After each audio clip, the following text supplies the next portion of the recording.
వీడియోల కోసం మా అమరావతి గళం ఛానల్ని సబ్స్క్రైబ్ చేసుకొని బెల్ ఐకాన్ నొక్కండి. మరి ఈరోజు సమస్యలు చూస్తే రాష్ట్రం అంతా నాకంటే మీకే ఎక్కువ సమస్యలు తెలుసు. గుంటూరు ప్రాంతంలో ఒక వాటర్ కానీ ఒక డ్రైనేజ్ కానీ ఇదేంటంటే కులాలకు సంబంధించినవి కాదు, నీళ్లు లేవు. ప్రైవేట్ ట్యాంకర్స్ మాఫియా అయిపోయింది.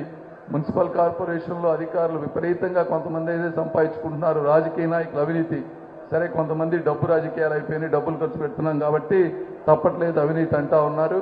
ఇవన్నీ ఏదైనా ఇది దీనికి ఒక సైకిల్ లాగా అయిపోయింది. వీటన్నిటిని అరికట్టాల్సిన బాధ్యత ఉంది. ఈరోజు మాధవి గారు ఉన్నారు, వాళ్ళు మంచి హాస్పిటల్స్ పెట్టుకోను, రియల్ ఎస్టేట్ పెట్టుకోను, కొంత కష్టపడి సంపాదించుకున్నారు. వాళ్ళకి ఆమెకు కొంచెం స్పిరిచువాలిటీ మీద అవగాహన ఉంది. మీరు రజనీ గారితో పోల్చుకోండి.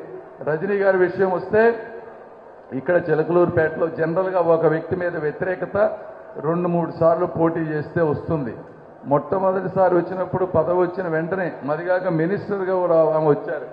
మినిస్టర్ వచ్చినా కూడా ఆ ప్రాంతానికి సేవ చేయకపోగా విపరీతమైనటువంటి వ్యతిరేకత తీసుకొచ్చారు. ఒక రేషన్లో కానీ లేదా ఒక కేబుల్ టీవీలో కానీ లేకపోతే శాండ్ అమ్మటం కానీ షాపులు ఇవ్వటంలో కానీ విపరీతమైనటువంటి అవినీతి చేసినటువంటి వ్యక్తి. గాద వెంకటేశ్వర గారు ఎక్కడున్నారు సార్? రండి స్టేజ్ మీదకి రండి సార్ ప్లీజ్. ఇట్లా విపరీతమైనటువంటి అవినీతి చేసి ఆ అవినీతి డబ్బుతో మళ్ళీ రాజకీయం చేసి మళ్ళీ గెలవాలని చూస్తూ ఉన్నారు. కాబట్టి ఇలాంటి వాటిని మీరందరూ కూడా మంచి వాళ్ళు, సమాజంలో ఉన్న వాళ్ళందరూ వ్యతిరేకించాలి.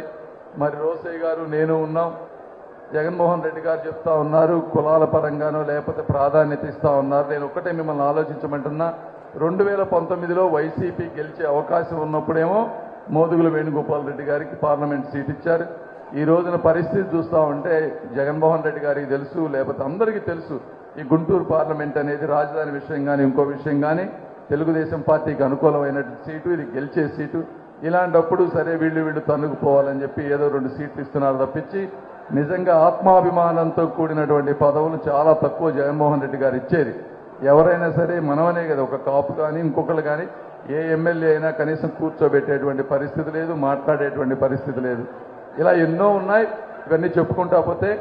కాబట్టి ఏదైనా మీరందరూ ఈ సమావేశానికి వచ్చిన అందరికీ కూడా మనస్ఫూర్తి అభినందనలు తెలుపుకుంటూ మీరందరూ విజ్ఞతతో ఆలోచించి కేవలం కులమే కాకుండా గుణాలు చూసి వ్యక్తులు ఈ రాష్ట్రానికి దేశానికి ఏం చేస్తారో తెలుసుకొని మనస్ఫూర్తిగా ఆశీర్వదిస్తారని తెలుపుకుంటూ సెలవు తీసుకుంటున్నాను. Thank you.